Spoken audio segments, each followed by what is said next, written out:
প্রতিদিনের হেসেলে আজকে আনারসের চাটনি। এখন তো আনারসের সময়, বেশ ভালোই লাগে আনারসের চাটনি খেতে। খুব সহজভাবে, খুব অল্প উপকরণ দিয়েই খুব সুন্দর লাগে আনারসের চাটনি।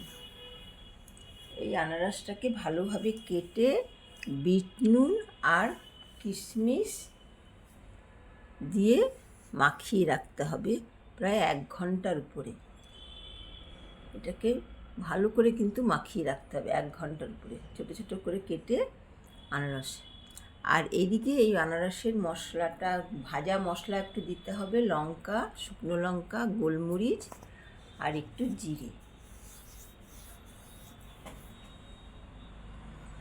আর একটু মৌরি, জিরে আর শুকনো লঙ্কা আর গোলমরিচ, এইটা দিয়ে নাড়তে হবে। একটু হালকা ভাজা হয়ে গেলে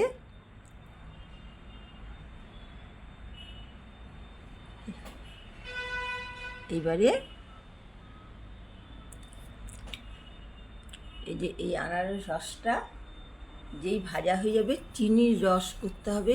1 কাপ চিনি দিয়ে এই চিনির রসটা করব। এই চিনির রসের মধ্যেই আনারসটা, কিশমিশটা ভালো করে সিদ্ধ হবে আর ভালো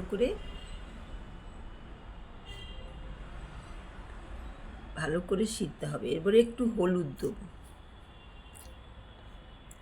আর একটু লঙ্কা গুঁড়ো। এই দিয়ে আনারসের চাটনিটাকে ভালো করে সিদ্ধ করতে হবে। যেন সিদ্ধ হতে হতে বেশ ভালো করে যখন মজে যাবে, তখন এটাকে নামাতে হবে। এটা সিদ্ধ হতে একটু টাইম লাগবে। আর আনারসটা কিন্তু ম্যারিনেট করে রাখতে হবে অনেকক্ষণ ধরে, 1 ঘন্টা বা তার বেশি একটুখানি যদি রাখা যায় তো খুবই ভালো। এইভাবে। আর চিনির রসটা, আনারস তো এমনি মিষ্টি, পরিমাণ বুঝে চিনি দিতে হবে। আমি 1 কাপ চিনি দিয়েছি আর জল দিয়ে সিদ্ধ করেছি।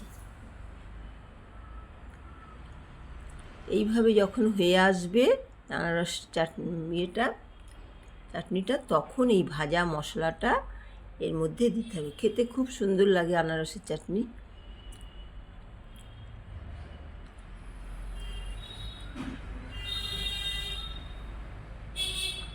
এই যে আমার হয়ে গেল আনারসের চাটনি।